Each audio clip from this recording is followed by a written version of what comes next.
They lit the fire thinking it would end the story. But I tell you now, the soul does not burn with the body.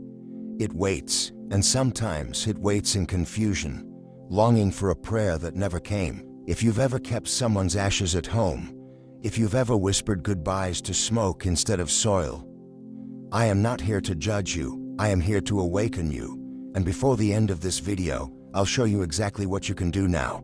If someone you loved was cremated without prayer, because some souls don't move on, not because God refused them, but because no one remembered them.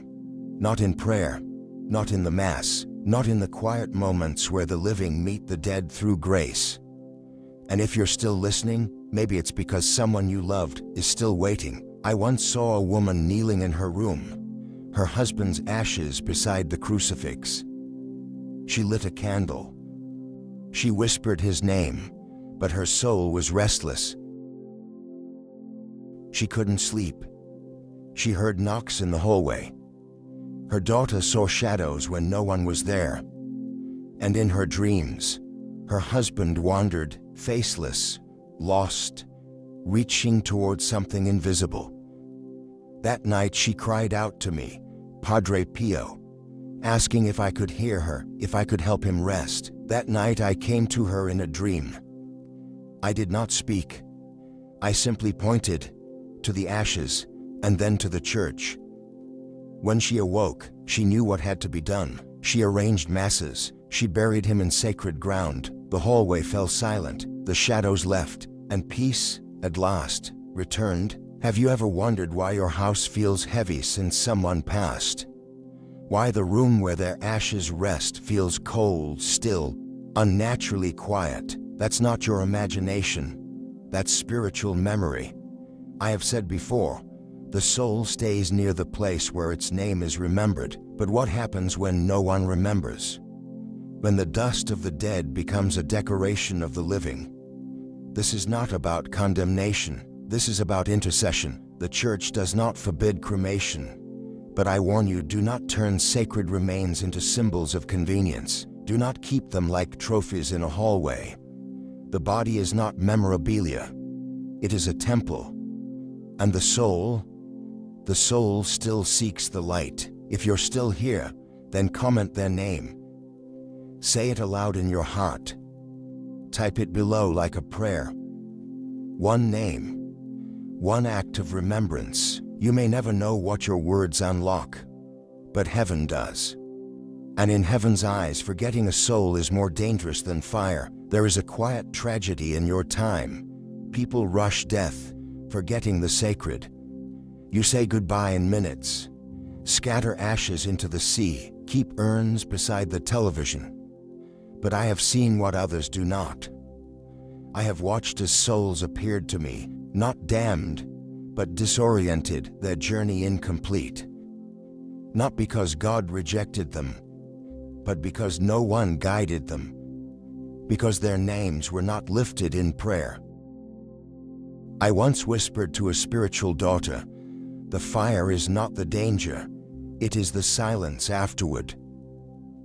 That silence echoes through homes, through dreams, through hearts that feel heavy but cannot explain why. Perhaps yours. You may ask, did I make a mistake? Did I fail the one I loved? Perhaps you meant well. Perhaps no one taught you. But intention is not enough. Love must continue after death, especially after death. For 50 years I bore the wounds of Christ. I know pain, not just in flesh but in the invisible realm of souls. I saw what few were allowed to see, that the soul remembers the body, even after death. That's why those who are cremated without prayer often feel incomplete. Not punished, but disconnected, and that disconnection lingers. In the corners of your room.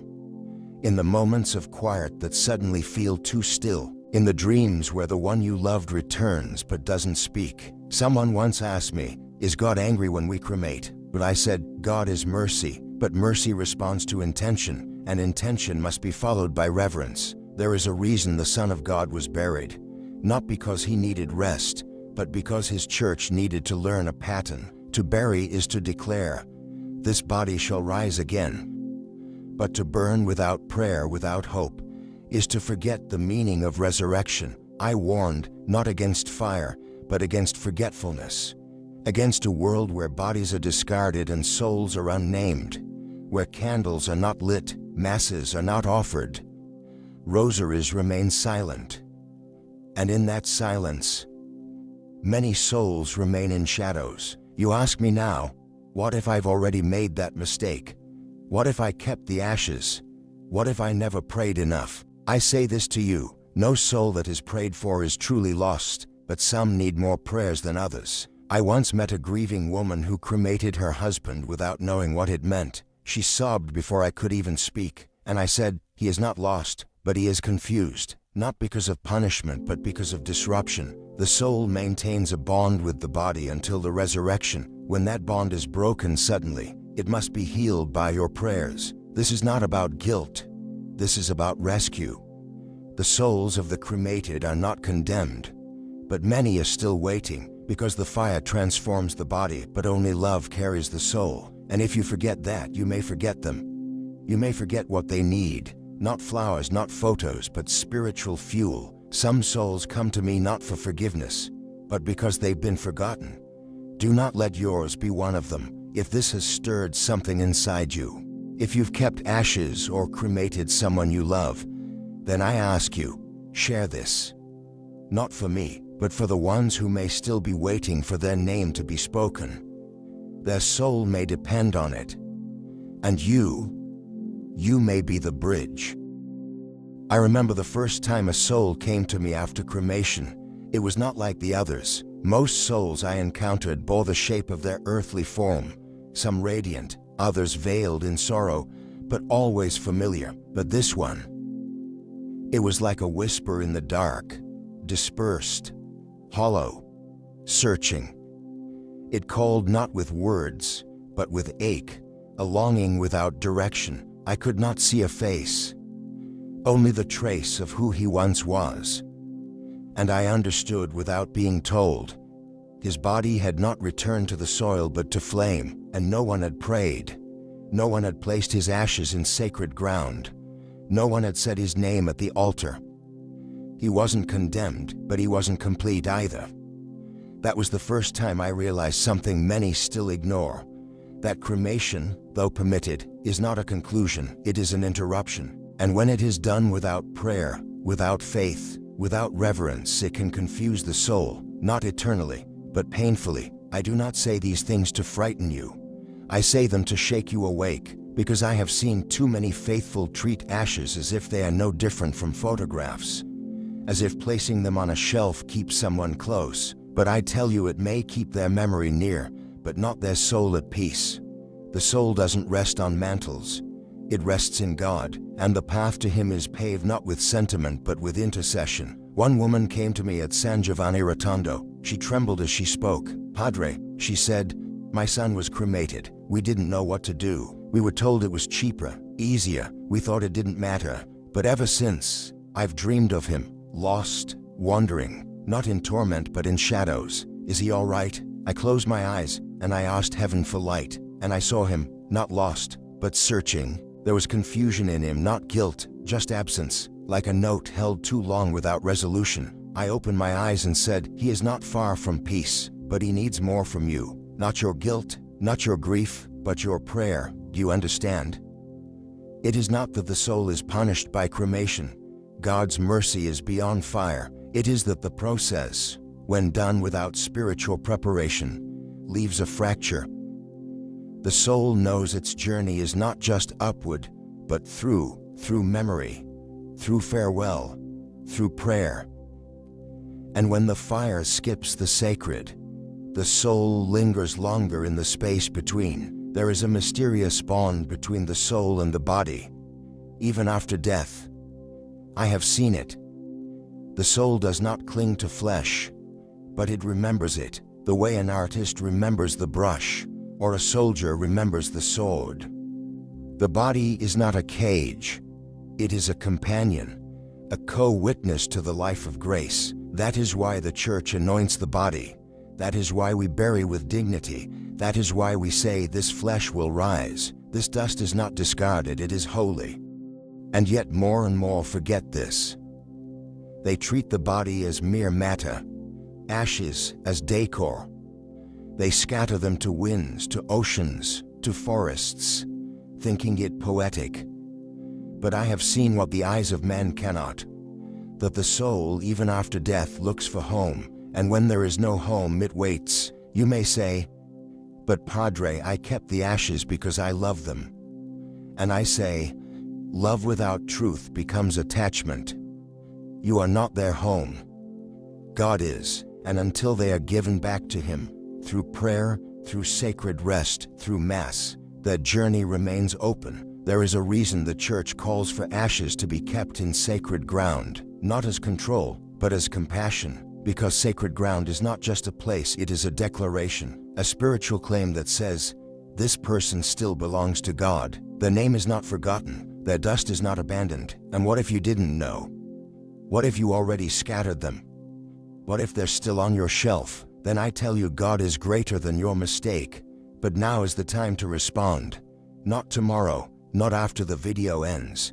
Now, you must begin to do what should have been done at the beginning. Bring them back to the altar. Say their name. Offer Mass. Pray the Rosary. Light a candle.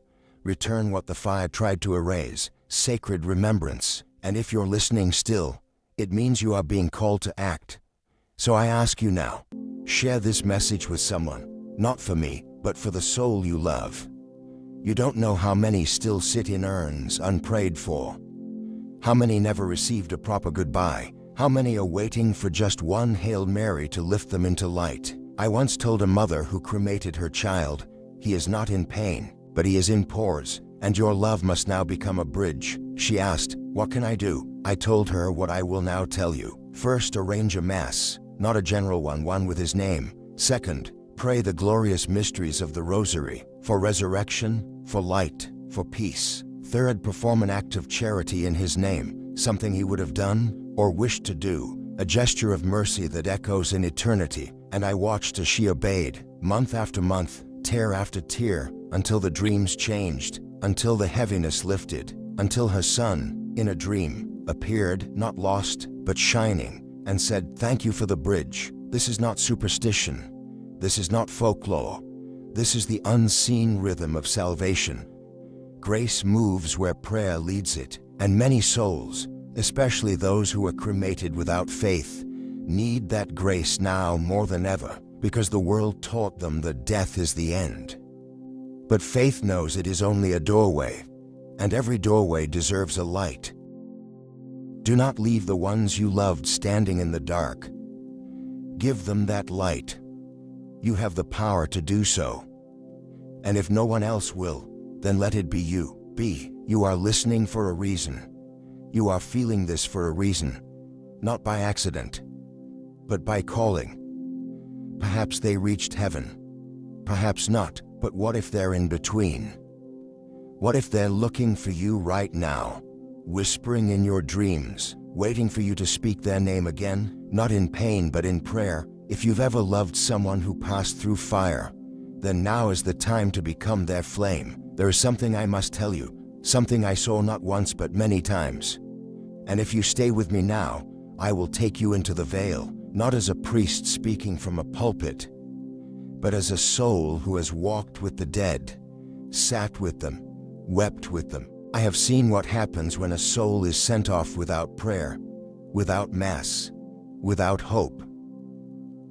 I have seen what happens when the body is burned and the silence afterward is mistaken for peace. One night, as I lay in prayer, the room filled with a strange chill, not of temperature but of presence. I had not spoken aloud, no one was near, but I felt a soul approach, and I say felt because I could not see him fully. He had no form, only fragments, like smoke trying to remember the shape of a man. He hovered, not in fear, but in ache. I knew instantly he had been cremated, and I whispered, "What are you seeking?" He did not answer, but the air shifted, and in that silence, I heard it not with ears, but within. Where is the name? Where is the name? You see, the body is not just matter. It is memory, a spiritual signature. And when a soul separates from its body, there is a holy recognition, The soul knows itself by what it once was, and when the body is treated with reverence, that memory comforts the soul. But when it is erased too quickly, burned, scattered, silenced, the soul must search, not for God.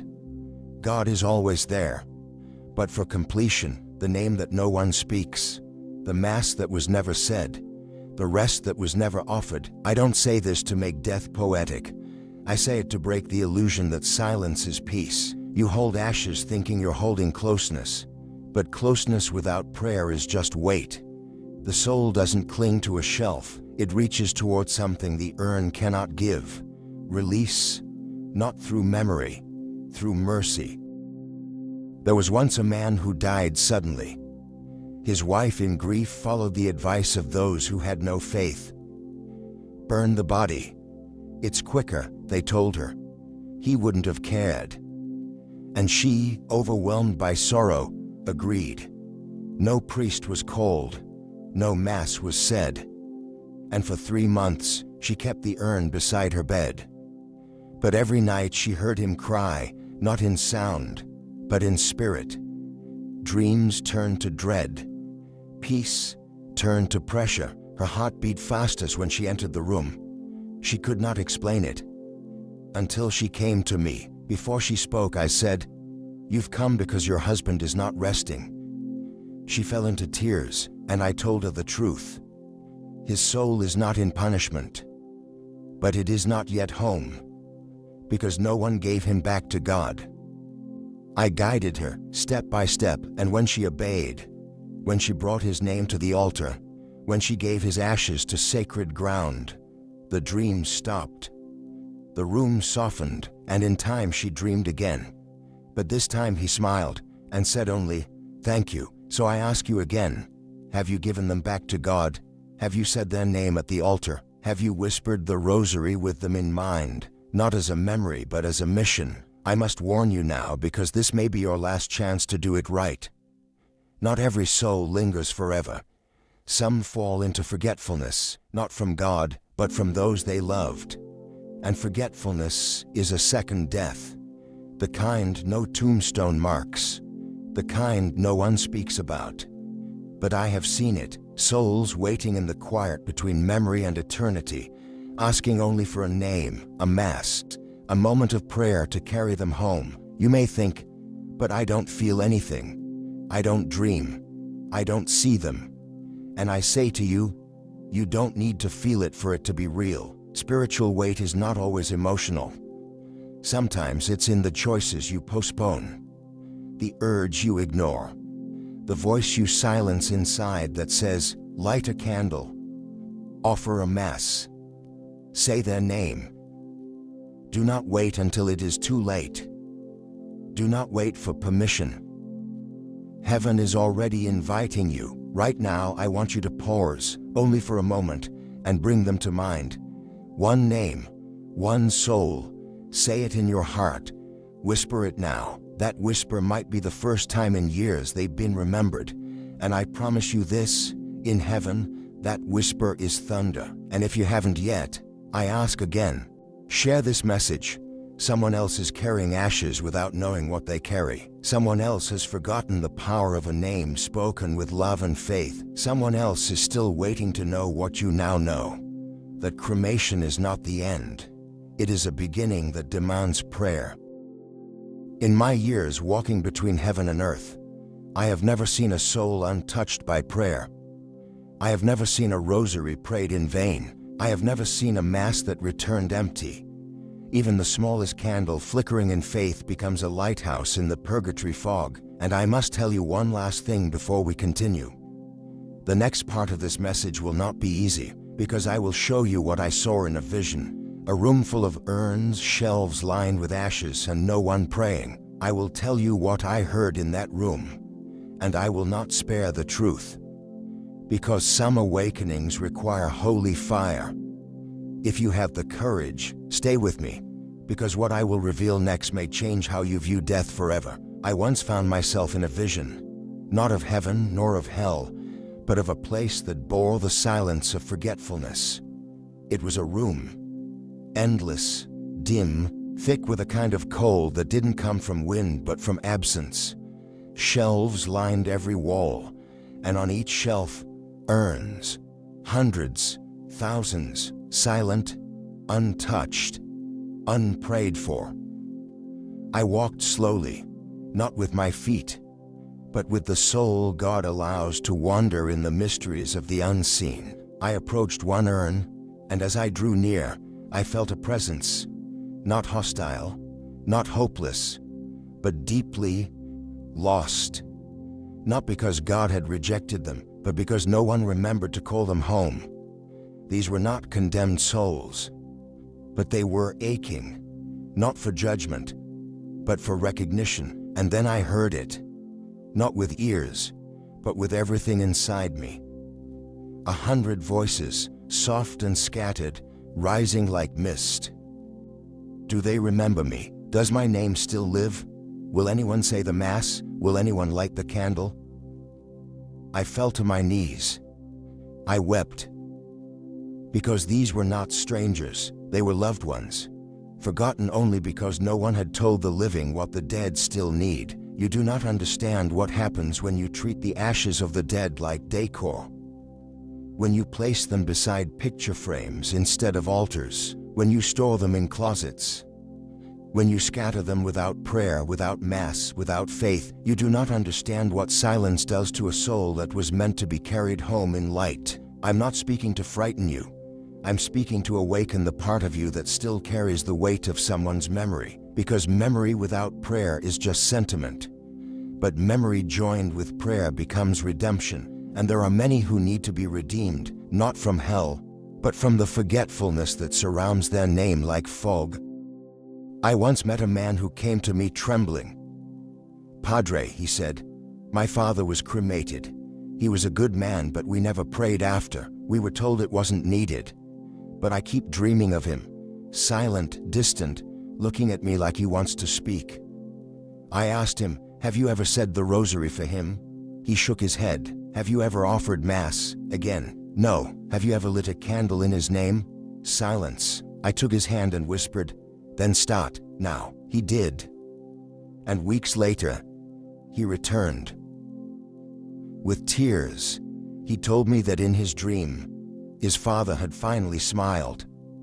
Not spoken, just smiled, and that smile was enough, because he knew the silence had been broken. Break the silence. That is why I am here. That is why you are listening. That is why you have not clicked away. Because deep inside, you carry the name of someone who might still be waiting, and whether they are near the gates of heaven or still in the valley of purification, your prayer matters. You may think, but what difference does it make now? I will tell you. I have seen souls lifted by one whispered Hail Mary. I have seen chains fall from spirits when their name was spoken aloud at Mass. I have seen darkness pierced by the flicker of a single candle lit in trembling love. Do not underestimate the power of a remembered name. It echoes across eternity. Now I must tell you something harder still. There are some who were not just cremated but whose ashes were divided, scattered, lost, tossed into oceans, into gardens, into the wind. And you wonder, can they still find peace? Yes. But it will cost you something. Not money, not regret, but prayer, fasting, sacrifice. These are the new arms you must stretch toward them. You cannot regather the ashes, but you can gather grace. And grace goes where your hands cannot. Do not say it is too late. Do not say it is out of your control. There is always something you can do. You can begin today. You can light the candle tonight. You can whisper their name in the quiet before you sleep. And heaven hears. I remember one woman who cremated her sister and poured the ashes into the sea. Years passed. She thought of her often, but never prayed, until one night in a dream, her sister stood on the shore, not drowning but waiting, looking back, silent. That image haunted her until she came to me. And I told her, you cannot bring her back from the waves, but you can bring her forward with your prayer. And she did. The Mass, the Rosary, A visit to a nursing home done in her sister's name, and soon after she dreamed again. This time her sister walked into the water and disappeared into light. That is the mystery. We cannot undo the past, but through God's mercy we can sanctify it. Now, if you have followed me this far, I ask you for one more act, one more bridge. Share this message, not because it is beautiful, but because it is necessary. Someone you know may have forgotten what their loved one still needs. Someone may be living with ashes and silence, not knowing what it's costing the one they love. And now, I invite you again. Whisper their name. Yes, even now, right where you sit. Say it out loud. Let heaven hear it. Let the soul feel it. Let the silence break, because silence is not rest. Rest comes only when the soul is returned fully to God, through memory, through reverence, through prayer. The fire may have claimed the body, but your voice, your faith, your love can still carry the soul home. I know some of you are still holding back. You're listening, watching, reflecting. But there's a quiet voice inside you whispering, "This might not apply to me. I love them. I did what I thought was right." God understands. And yes, God does understand. He sees your heart more clearly than you do. But understand this. Love does not remove responsibility. It deepens it. If you truly love them, you do not settle for remembering. You intercede. You fight for their light. Because even if you meant well, the soul still receives only what is offered in grace, not what was intended in theory. I have walked among souls in purgatory, yes, truly walked.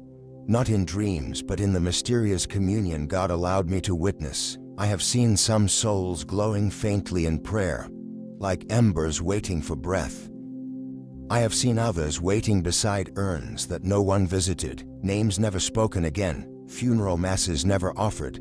Their pain was not fire, it was forgetting, not hell, but hunger, the hunger to be named before heaven. To be remembered as someone made in God's image, not just a name on a shelf or a line in an obituary. You must understand something few ever told you. Cremation is not spiritually neutral. It is not evil, but it is delicate. The process of turning a body to ashes in itself does not offend God, but the way we respond to that transformation. That's where the weight lies. When you cremate and walk away without prayer, without sacred placement, without entrusting the soul back to God in the Church's arms, that's when something is lost, not salvation, but spiritual anchoring, and without it, the soul may drift. I met a young man once who said to me, "Padre, I don't dream of my father anymore. I used to. Now I feel nothing. Is that peace?" I closed my eyes and listened, not to him, but to what heaven showed me. And I saw not peace. I saw silence, stillness, a soul not damned, but paused, not crying out, but forgotten. I opened my eyes and said, "You feel nothing, because nothing is being offered. Start again. Offer, and he will return, not to disturb you, but to bless you." There is something I must tell you now, and I say it carefully with the weight it deserves. Every soul that was cremated still holds a spiritual connection to their body, even in ashes. And though the soul separates at death, a mysterious echo of union remains until the final resurrection. This is why the Church anoints the body. This is why we place relics of saints in altars. This is why Christ rose not as a ghost, but in glorified flesh. The body matters, and when the body is dispersed, mishandled, or desecrated even by ignorance, the soul must pass through an additional valley, not of guilt, but of realignment. This is not a doctrine of despair. It is a call to reverence, a warning rooted not in fear, but in sacred memory. I have told you before, no prayer is wasted, but some prayers carry more urgency. When you pray for the cremated, you are not just offering kindness, you are correcting something incomplete. You are placing what the fire could not destroy, your love, at the feet of God, And in that offering, miracles begin. You may ask, what can I do now if the ashes are already scattered, if they were never blessed? I will tell you again. Start with Mass, not any Mass, any one with their name spoken aloud. Request it, write it, place their name where Christ is lifted, then pray the glorious mysteries of the Rosary. These mysteries speak not of death, but of resurrection, triumph, and ascension. They echo what the soul was made for. Third, offer a work of mercy in their name. Feed someone, visit someone lonely, forgive someone you've carried bitterness toward, and say, "This is for the soul of the one I loved." That offering pierces the veil more than you know. I once guided a woman whose father had died in a country far away. He was cremated by strangers. She never held the urn, never heard the bells of a Mass for him. For years she carried guilt. And I said, "You may not have his ashes, but you still carry his legacy. Sanctify that." She began to write his name into her prayers each morning. She lit a candle on the day of his death. She offered small fasts in his memory. And months later in adoration she heard a whisper, not with her ears, but inside. "Thank you for not forgetting the part of me that still remembers you." She left the chapel changed, because remembrance becomes resurrection when offered in faith. If you've stayed with me this long, you already know this message is not random. It is for you, for your hands, for your voice, for the soul you still carry in your heart. And now I ask, not gently but urgently, act, share this message, let your courage awaken someone else's silence. The Church needs you. Heaven waits for you. The souls you've loved are listening for you, because the final judgment is not only about the evil we've done, it is also about the good we left undone. And if you can bring even one soul closer to light, by your words, your prayer, your obedience, you've already become the bridge they longed for. Soon, I will speak to you of what resurrection really means, not as a word from a catechism, but as a spiritual reality I have witnessed. I will take you into what few have seen, how the soul rejoices when the body is honored, even in death, and why the way we treat the dead echoes into eternity. But for now, whisper their name once more, not with pain, but with power. Let it rise like incense, let it fall like dew. Say it as if heaven itself is listening, because I assure you it is. Do you know what it feels like when a soul finally finds release? I have seen it. I have stood at the edge of purgatory and watched a soul rise, not like smoke but like light tearing through centuries of silence. It begins with a name, spoken with love, followed by action. One Mass, one Rosary, one act of mercy. That's all it takes sometimes.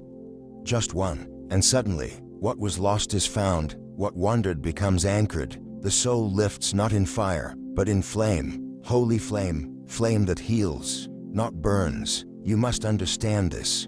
Every act of remembrance, every whispered prayer, every tear shed in faith, it is seen, and it is gathered. The angels do not miss it. Mary does not ignore it. And Christ himself in the Eucharist receives it and redeems it. But when no one prays, when no one remembers, even heaven waits. Not because God is absent, but because love on earth is silent, and that silence delays what could have been deliverance. I have seen souls rise slowly like dawn, but I have also seen them rise like thunder when someone on earth finally said their name with power. You can do this. You have that power. You have that authority. Not because you are perfect, but because you are chosen. Chosen to remember, chosen to carry, chosen to love beyond the grave. Some of you are still asking, is it too late? Let me speak clearly now without hesitation. It is never too late to pray. It is never too late to love. And it is never too late to rescue a soul still waiting for you. The enemy wants you to feel guilt, but God wants you to feel urgency. The enemy wants you to stay silent, but God wants you to speak, to rise, to respond, right now, this moment, this very breath, because while you've been listening, heaven has been watching. the name in your heart. They've already heard it. The moment you whispered it, the veil trembled. The moment you typed it, the angels drew near. You may think your comment, your candle, your act is small, but in the spiritual realm, it is an earthquake. The dead do not need your pity. They need your fire, not anger, but holy action. But holy, they are not crying out to be remembered in photos, they are crying to be lifted in prayer. And for those of you carrying ashes, unsure what to do, bring them to sacred ground. Not because it fixes the past, but because it aligns the future. You don't need a grand ritual. You need reverence. You don't need perfection. You need obedience. Take them to a priest. Offer what was withheld, even if years have passed, even if no one else understands. Your love can do what was left undone. You've heard me speak of Mass, Rosary, and charity, but there is one more thing I must now give you. The anointing of memory. This means you must now live differently. You must become the living witness to what the cremated soul never got to finish. Were they merciful? Then you must show mercy. Were they a sinner? Then you must live as their redemption. Their unfinished testimony is now in your hands. That's what it means to love someone beyond death. I once heard a soul say, "I died in pieces, but she prayed me whole." That's what you're doing when you offer prayer for the cremated. You're gathering the scattered, not the ashes but the grace, the intention, the story, and you're bringing it back together with God's mercy as the glue. Some of you right now feel something breaking, not in fear, but in recognition. Because deep down, you've known this message your whole life. You've felt the weight, the dreams, the quiet pull, the unexplained ache when you walk past the urn. That wasn't just memory. That was mercy knocking. And now mercy has a name, and that name is you. You are the bridge. You are the intercessor. You are the voice heaven has been waiting for. And now, I ask you one final time, do not keep this message to yourself. Share it boldly, not because it will make you look faithful, but because it may save a soul. Because someone else is living in ignorance. And you now carry light. Do not underestimate what your obedience can do. One share, one Mass, one candle, one rosary, one act of charity done with love can shake the walls of purgatory and let the souls walk free. I have seen it. I have heard it. I have wept for it, wept for. And if you've ever questioned whether the one you love still sees you, hear me now, they do. They remember you. And they are waiting, not to accuse, but to be embraced, not with arms, but with prayers. Light the candle tonight, speak the name, schedule the Mass, and let the silence end, because you're not just watching a video.